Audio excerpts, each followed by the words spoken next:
Hey Ridewire viewers, welcome back to the channel. Today we're taking a close look at Honda's 2026 CT125 Hunter Cub, the small displacement adventure commuter that has been turning heads ever since it revived the Trail Cub heritage. This is a bike designed to be equal parts fun, functional, and reliable, and in this review we're going to cover what it offers, how it performs, what makes it stand out, and whether it's worth your hard-earned cash. The CT125 carries on the legacy of Honda's iconic Cub and Trail series, blending retro inspiration with modern reliability. It's aimed at riders who want something nimble in the city but tough enough for backroads and light trails. Honda has leaned into the nostalgia factor here, but instead of just dressing up a commuter in vintage clothing, the CT125 has been engineered with genuine ruggedness in mind. Power comes from a 124cc air-cooled,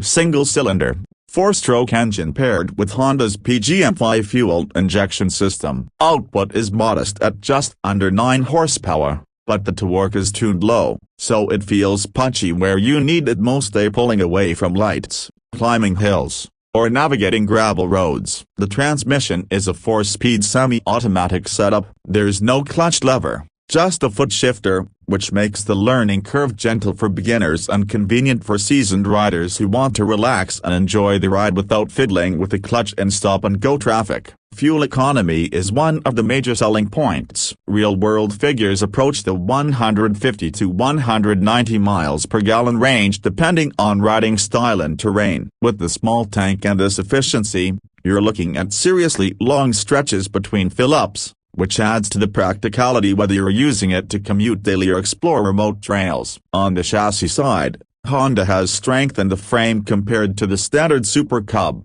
with reinforcement at the headstock and extensions in the rear for durability. Suspension travel has been slightly increased, and ground clearance is raised, allowing the CT125 to handle dirt roads and uneven surfaces better than most 125s. The exhaust is mounted high, as is the intake, both nods to its off-road heritage and practical features for keeping water and dust at bay. The wheels wear semi-knobby tires that give you confidence on loose surfaces without feeling sketchy on pavement. Braking is handled by a front disc with ABS and a rear disc without ABS, a combination that balances safety with bridle control. ABS up front is a reassuring safety net in the wet, while the simpler rear brake keeps the bike manageable for light trail skids and slow-speed maneuvers. Where the CT125 really shines is its design. Honda has nailed the rugged, functional look, from the exposed steel frame to the high handlebars and oversized rear rack. The rack is not just for show, it's sturdy enough to carry gear,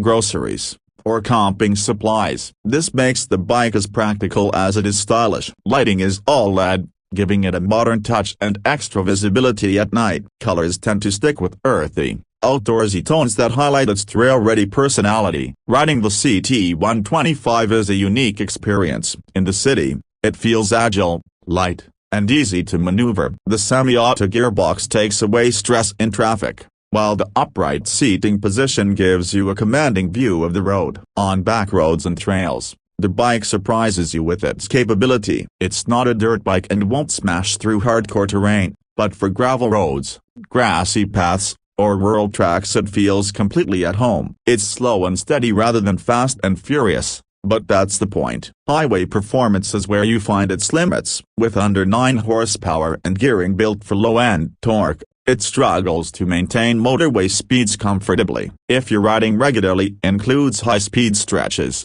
this bike may not be the right fit. But if your riding is primarily in town, on rural back roads, or for weekend exploring, the CT125 is in its element. As for pricing, when it was introduced in Japan it was listed at around 440,000 yen, which converted to roughly £3,400 at the time. In Europe and the UK, pricing tends to land somewhere between £3,500 and £4,500 depending on market and dealer specifics. That puts it in the same ballpark as Honda's Super Cub and some other small displacement commuter bikes. Considering the build quality, heritage, and versatility, it's a compelling package. The unique selling points of the bike are clear. First, heritage it taps into Honda's long history of dependable Trail and Cub machines. Second, versatility, it works as both a daily commuter and a light adventure machine. Third,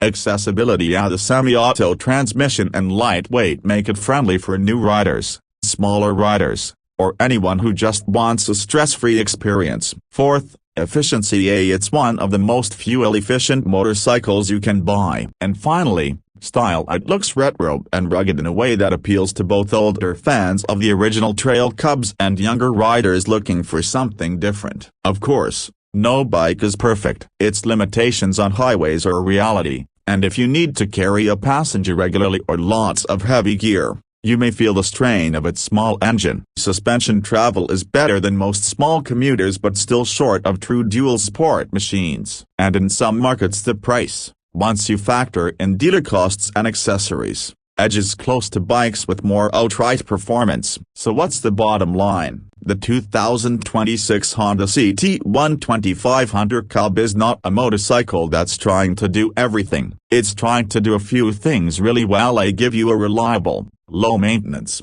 efficient, and fun machine for everyday errands, backroad exploring, and relaxed weekend adventures. If you see riding as more about enjoyment, character, and utility than outright speed, this bike is a gem. It's practical, fun, and unmistakably Honda. That wraps up today's look at the 2026 Honda CT125 Hunter Cub. If you enjoyed this review, hit the like button, subscribe for more reviews and riding content, and drop a comment if you've ever ridden one of these little legends or are thinking about getting one. Thanks for watching, and as always, keep it on two wheels, a ride wire.